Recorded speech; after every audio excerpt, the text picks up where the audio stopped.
चुनाव को लेकर के सरगर्मियां आखिरी चरण में हैं। राजनीतिक लिहाज से अहम माने जा रहे मध्य प्रदेश, राजस्थान, छत्तीसगढ़ समेत 5 राज्यों के विधानसभा चुनाव का अब कभी भी ऐलान हो सकता है।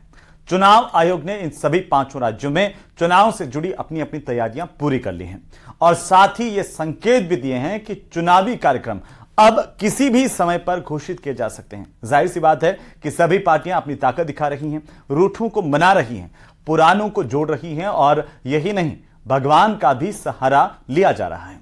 वैसे चुनाव नजदीक आते ही भगवान के दर पर नेताओं का आना जाना शुरू हो जाता है, जो गुजरते वक्त के साथ साथ तेज होता जाता है और इसमें वे सियासी दल भी शामिल हैं जो आमतौर पर धर्म से दूरी बनाए रखते हैं। तो चलिए देखते हैं आज का व्यक्ति विशेष।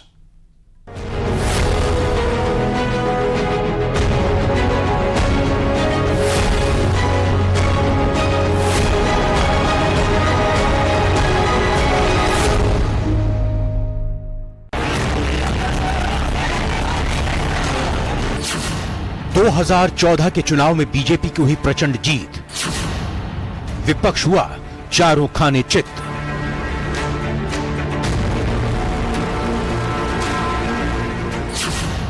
दो 2017 के चुनाव में यूपी और गुजरात में बीजेपी ने मारा मैदान, सियासी समीकरण हुए ध्वस्त, विपक्ष हुआ परेशान।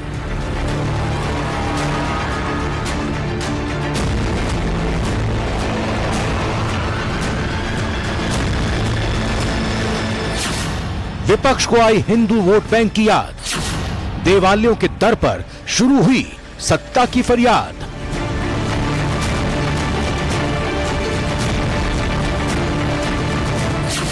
दो 2019 में बीजेपी को मिली ऐतिहासिक जीत।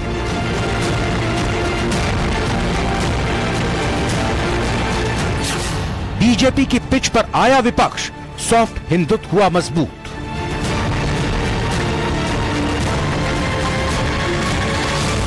सोलहवें लोकसभा चुनाव में मोदी लहर की बदौलत भारतीय जनता पार्टी को प्रचंड बहुमत मिला था।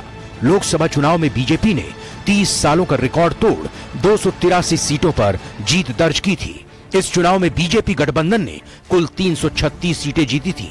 1984 में कांग्रेस के बाद 2014 के लोकसभा चुनाव में बीजेपी पहली ऐसी पार्टी बनी थी जिसने अपने दम पर सरकार बनाने लायक सीटें जीती थी। 1984 में इंदिरा गांधी की हत्या के बाद हुए राजीव गांधी के नेतृत्व वाली कांग्रेस को इस कदर प्रचंड बहुमत मिला था। उस वक्त कांग्रेस ने अपने दम पर 404 सीटें जीती थी। 2014 के चुनाव में राजस्थान और गुजरात में भाजपा ने लोकसभा की पूरी सीटें जीती थी।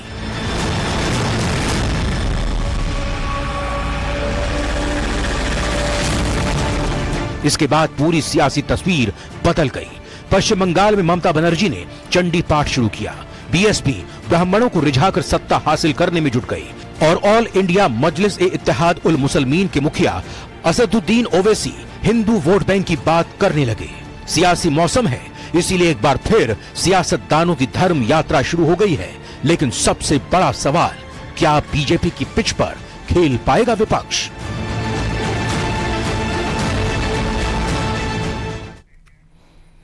तो चलिए व्यक्ति विशेष की शुरुआत करते हैं और आज के व्यक्ति विशेष में खास है सियासत का धर्म संकट, जिसकी हम बात करेंगे। समाज का एक तबका धर्म और सियासत के रिश्ते पर हमेशा से सवाल उठाता रहा है। इस तथ्य के बावजूद दोनों का एक दूसरे से बड़ा गहरा संबंध रहा है, या यूं कहें कि नाता रहा है। और इसकी वजह भी है, सभी धर्मों का एक ही संदेश है, वो है परोपकार। और तभी देश और समाज की दशा और दिशा तय करने वाले कई विचारक धर्म को दीर्घकालीन राजनीति और राजनीति को अल्पकालीन धर्म कह गए हैं। फिर क्यों ना इस तरह के सवाल उठाने वालों की मंशा पर शक हो। रिपोर्ट देखिए।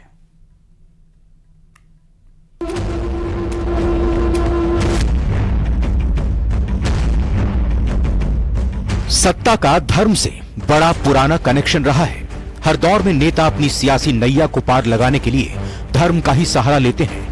चुनावों में धार्मिक संवेदनाओं के तीर से वोट बैंक के लक्ष्य को भेदते रहे हैं। कई बार इसका फायदा भी हुआ है, या फिर यह कहना ज्यादा सही रहेगा कि यह सफलता का शॉर्टकट फॉर्मूला बन गया।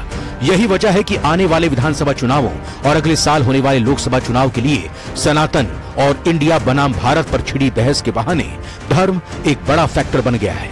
इस बात को बल इस तथ्य से भी मिलता है कि देश में करीब 13,000 करोड़ रुपए के 21 मंदिर कॉरिडोर का काम चल रहा है। खास बात यह है कि सभी कॉरिडोर का काम 2024 के लोकसभा चुनाव से पहले पूरा करने का लक्ष्य रखा गया है।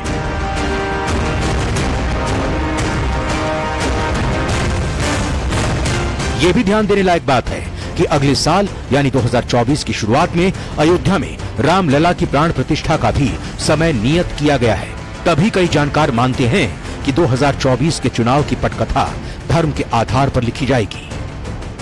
भारतीय राजनीति से धर्म को आप दूर नहीं कर सकते हो, और खासतौर पर 1990 के दशक के बाद तो खासतौर पर भारतीय राजनीति में धर्म का ऐसा समावेश हुआ है कि अब शायद इस बात की कल्पना भी नहीं की जा सकती है कि धर्म के राजनीति के बिना कोई लोकसभा या विधानसभा चुनाव संभव है। यहाँ तक सवाल है कि 2024 का चुनाव क्या धर्म के आधार पर लड़ा जाएगा, तो देखिए पोलराइजेशन धार्मिक आधार पर ये पिछले 3 से 4 चुनावों में हमारे यहाँ काफ़ी हुआ है और आगे भी इसमें होगा, निश्चित रूप से इसमें कोई शक नहीं है। तो 2024 के चुनाव की जो पटकथा आप कह रहे हैं कि धर्म के आधार पर, मुझे लगता है कि निश्चित रूप से लिखी जाएगी, क्योंकि जिस तरह से पिछले 10, 12, 15 साल में देश की राजनीति का ध्रुवीकरण हुआ है, उसको देखते हुए यदि ऐसा होता है तो उसमें कोई आश्चर्य नहीं होना चाहिए।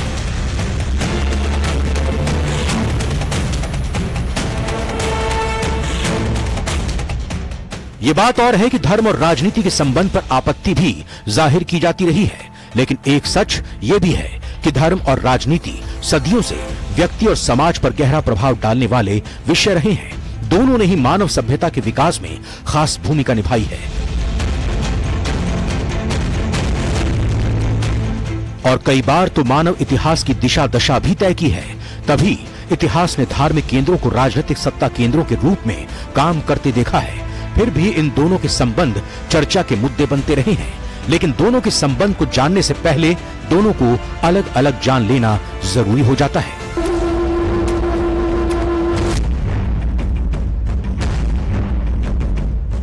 धर्म क्या है?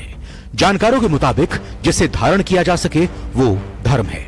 यानी धर्म वो है जो हमें जीने का रास्ता दिखाए, नेकी पर चलने के लिए प्रेरित करे।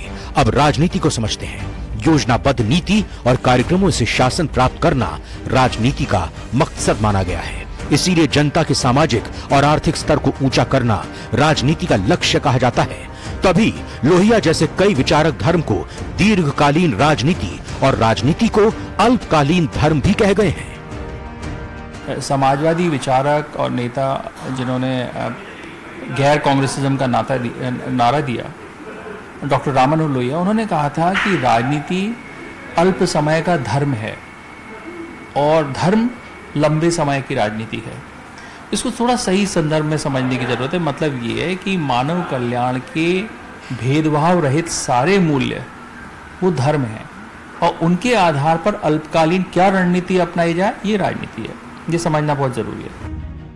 बात साफ है, सभ्यता के विकास से ही धर्म और राजनीति में गहरा संबंध रहा है। प्रारंभ में धर्म शासन के लिए सुव्यवस्था और सुनीति का संस्थापक बना, लेकिन बाद में कई शासकों ने किसी खास धर्म को अपना राजधर्म घोषित किया। अपने अनुयायियों की संख्या बढ़ाने के लिए धर्म की आड़ में युद्ध लड़े, साम्राज्य का विस्तार किया। 20वीं सदी के उत्तरार्ध में धर्म आधारित युद्धों पर कुछ हद तक रोक तो लगी, लेकिन धार्मिक श्रेष्ठता साबित करने के लिए धर्म की आड़ में आतंकी गतिविधियों की बाढ़ आ गई। इसीलिए धर्म और राजनीति को अलग करने की जरूरत महसूस की गई, ताकि दोनों अपने अपने मर्यादित क्षेत्र में सक्रिय रहें, मानवता का कल्याण करें। जी हाँ, राजनीति का धर्म को और धर्म का राजनीति को नकारात्मक रूप से प्रभावित करना मानवता के लिए दुर्भाग्यपूर्ण है। इससे धार्मिक प्रतिक्रियावाद, कट्टरपंथ, सांप्रदायिकता और गुलामी की प्रवृत्ति पैदा होती है, जो स्वतंत्रता और समानता जैसे महत्वपूर्ण मूल्यों को प्रभावित करती है। तभी विश्व को अधिकांश लोकतांत्रिक व्यवस्थाओं में धर्मनिरपेक्षता के सिद्धांत को अपनाया गया।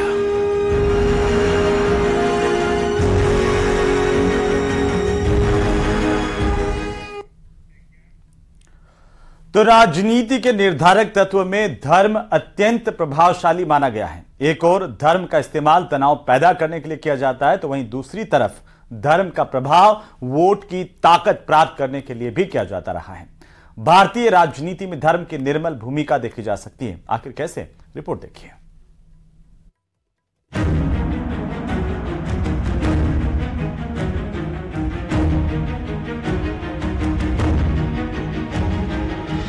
भारत में कई धर्मों को मानने वाले लोग रहते हैं, इसीलिए संविधान निर्माताओं ने देशवासियों को भ्रातृत्व के सूत्र में बांधने के लिए भारत को धर्मनिरपेक्ष राज्य घोषित किया।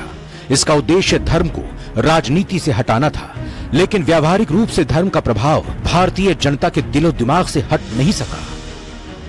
तभी तो आज के राजनीतिक दल धर्म को राजनीतिक सफलता की अनिवार्य शर्त मानते हैं। आज के इस दौर में ऐसा लगभग असंभव लगता है कि कोई चुनाव इस धर्म की राजनीति के बिना हो सकता है।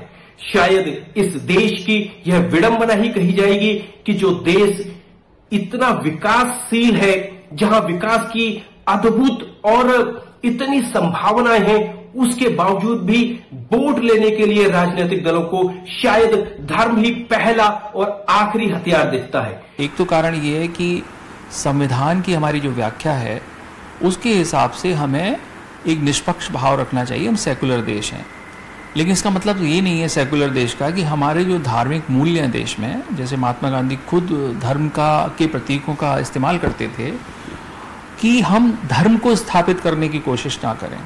लेकिन एक और सवाल खड़ा हो जाता है कि अब जो है वो एक बहुत अजीब तरह से धर्म के जो धार्मिक लोग हैं उनकी बहुत बड़ी फॉलोइंग है और उनके पास बहुत फंड्स हैं, इसलिए वो चुनाव को प्रभावित कर सकते हैं। स्वतंत्रता से पहले भारत के नेताओं का बाबाओं से जुड़ाव और निर्भरता के बारे में ज्यादा जानकारी नहीं है, लेकिन आजादी के तुरंत बाद उन्हें प्रमुखता मिलने लगी।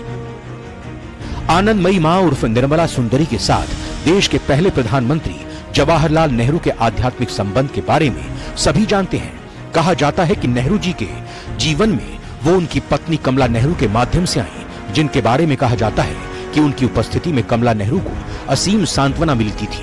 ये प्रवृत्ति तब जारी रही जब नेहरू ने अपनी बेटी इंदिरा के स्वास्थ्य को लेकर योग गुरु धीरेन्द्र ब्रह्मचारी की मदद मांगी। इंदिरा से निकटता के कारण योग गुरु सबसे ज्यादा शक्तिशाली व्यक्तियों में से एक के रूप में उभरे।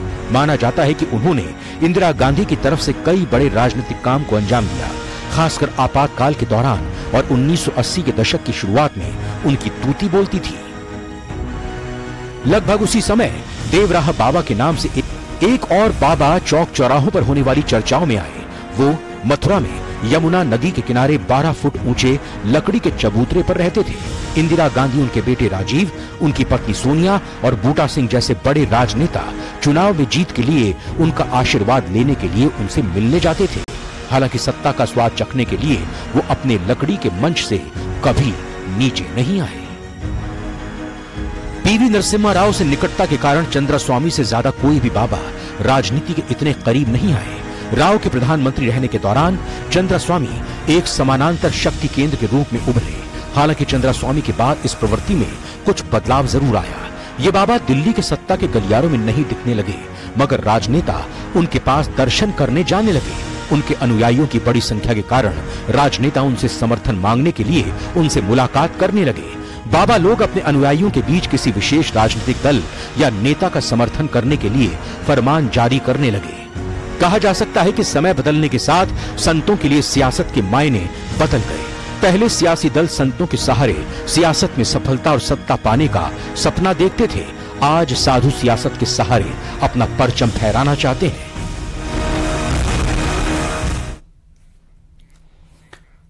तो व्यक्ति विशेष में वक्त तो चला, एक छोटे से बार फिर से आपका स्वागत। 2014 में वही बदलाव की बयार ने न सिर्फ राजनीतिक तस्वीर बदल दी, बल्कि पुराने सियासी समीकरणों को ध्वस्त करके नया फॉर्मूला भी सेट कर दिया। पराजय से उपजी निराशा के बाद विपक्ष ने अपने नजरिए में बदलाव किया, परिवर्तन किया, और वह अब बीजेपी का मुकाबला उन्हीं की शैली में कर रहा है। आखिर कैसे, इस रिपोर्ट में देखिए।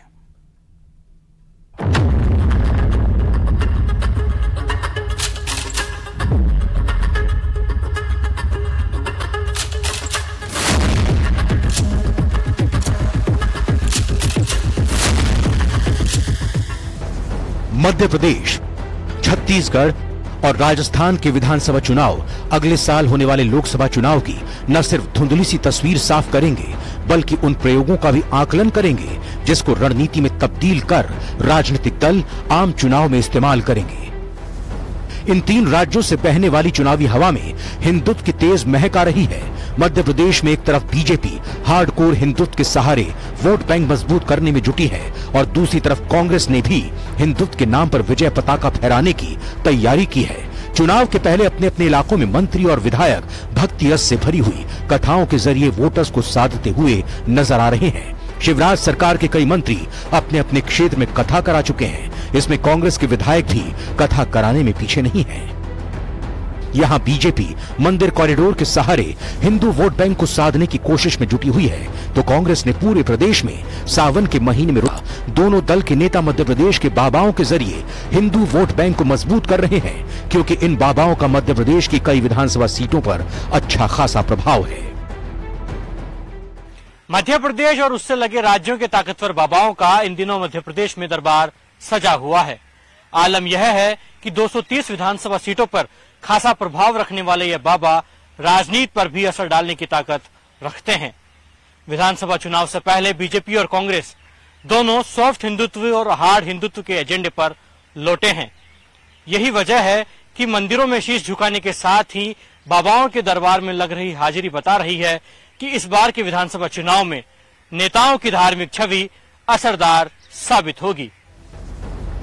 कांग्रेस शासित राजस्थान में भी राजनेताओं का यही स्वरूप देखने को मिल रहा है। यहाँ पूर्व मुख्यमंत्री वसुंधरा राजे की देव दर्शन यात्राएं सार्वजनिक बहस मुबाहिसे का हिस्सा हैं। इस दौरान वो अलग अलग जिलों में जाकर मंदिरों में धोख लगाती और हजारों समर्थकों से मिलती हैं। विधानसभा चुनाव से ठीक पहले मुख्यमंत्री अशोक गहलोत भी देव दर्शन यात्रा पर निकले। कहा जा सकता है कि बीजेपी के तुष्टीकरण के आरोपों का जवाब देने के लिए ही राजस्थान के सीएम ने देवों के द्वार पर हाजिरी लगाई। लेकिन एक सच ये भी है कि अशोक गहलोत खुद को बीजेपी से ज्यादा धार्मिक मानते हैं और मंच से इसका ऐलान भी करते हैं। मतलब साफ है, अब कांग्रेस पार्टी के नेता मंदिरों के चक्कर लगाने में बीजेपी को मात देने की कोशिश में हैं, खुद को अधिक धार्मिक बताने की कवायद में जुटे हैं। बात करें कांग्रेस की तो इस बार विधानसभा चुनाव में कांग्रेस नई रणनीति के साथ उतरती हुई दिखाई दे रही है। खबर है कि इस बार कांग्रेस कुछ धर्मगुरुओं और नए युवाओं को मौका दे सकती है। कांग्रेस कहती है कि उसका इतिहास आजादी का इतिहास है और आजादी में सबसे बड़े संत के रूप में महात्मा गांधी को जाना जाता है, जिनके लिए कहा जाता है कि साबरमती के संत तूने कर दिया कमाल। यानी कि महात्मा गांधी की कांग्रेस अब नए दौर में नए रूप में संतों को ढूंढ रही है, महात्माओं को ढूंढ रही है, ताकि वो बीजेपी के हिंदू कार्ड का मुकाबला कर सके। उसके जय श्री राम का मुकाबला वो जय सिया राम से करना चाहती है, इसलिए धूना रमाने वाले बाबाओं को नजदीक लाने की कोशिश हो रही है। जानकार बताते हैं कि 2014 में मिली हार के बाद कांग्रेस ने खुद को टटोला तो समझ आया कि देश से कांग्रेस के सिकुड़ते जनाधार और बीजेपी के उभार के पीछे एक धर्म प्रमुख कारण है। वो कारण था कांग्रेस की मुस्लिम पार्टी की बनती हुई इमेज। इस इमेज से उसे भले ही मुस्लिम समुदाय का वोट मिल रहा था, लेकिन ये वोट इतना नहीं था कि उसे फिर से सरकार में ला सके। 2019 के लोकसभा चुनाव के नतीजों ने इस आकलन पर लगी मोहर को और साफ कर दिया। कांग्रेस पार्टी ने इसके बाद से हिंदुत्व पर अपने रुख में बदलाव की ठानी और कोशिशें भी शुरू की, लेकिन सितंबर की शुरुआत में सनातन पर उदय निधि के दिए बयान ने कांग्रेस को बैकफुट पर ला दिया। जो चंगेज खान की कटार से समाप्त नहीं हुआ, औरंगजेब की तलवार से समाप्त नहीं हुआ, अंग्रेजों का अत्याचार से समाप्त नहीं होगा तो इनसे समाप्त होगा क्या? ये भारत में रहने वाले समस्त सनातनियों के दिल पर उन्होंने चोट पहुंचाई है। ये राम का देश है, राम के देश में सनातन जब तक इस भूमि पर जल रहेगा, सूर्य रहेगा, तब तक सनातन रहेगा। ये प्लानिंग के तहत हो रहा है और ये देसी प्लानिंग नहीं है, ये विदेशी प्लानिंग। जैसे आज जितना मैं इनके विषय में जान पाया हूं, इनके विषय में, इनके पिताजी के विषय में, इनके दादा के विषय में जितना मैं जान पाया हूं, ये सनातन से नफरत करने वाले लोग। जिस तरह से बीजेपी और संतों महंतों ने विपक्षी गठबंधन के खिलाफ मोर्चा खोल दिया, जिस तरह से संसद से सड़क तक कोहराम मचा, उसका जवाब देने के लिए कांग्रेस के दिग्गज मैदान में खड़े हो गए। जहां तक भारतीय राष्ट्रीय कांग्रेस का सवाल है, हम बहुत स्पष्ट तौर पे ये कह चुके हैं और फिर से दोहरा रहे हैं इस तरह की टिप्पणियों के हम साथ नहीं हैं। भारतीय राष्ट्रीय कांग्रेस हर धर्म को, हर सोच को साथ लेकर चलने की इतिहास रखती है। लेकिन नहीं जा रहा है कि सनातन को लेकर दिए गए उदयनिधि और प्रियंक खड़गे का बयान कांग्रेस और इंडिया गठबंधन के लिए सेल्फ गोल साबित न हो जाए। मोटे तौर पर मान लिया गया है कि सनातन पर छिड़े घमासान में जिस तरह से बीजेपी ने अपना स्टैंड रखा, उसने घोषित अघोषित रूप से उसे हिंदुत्व का ध्वजवाहक बना दिया है।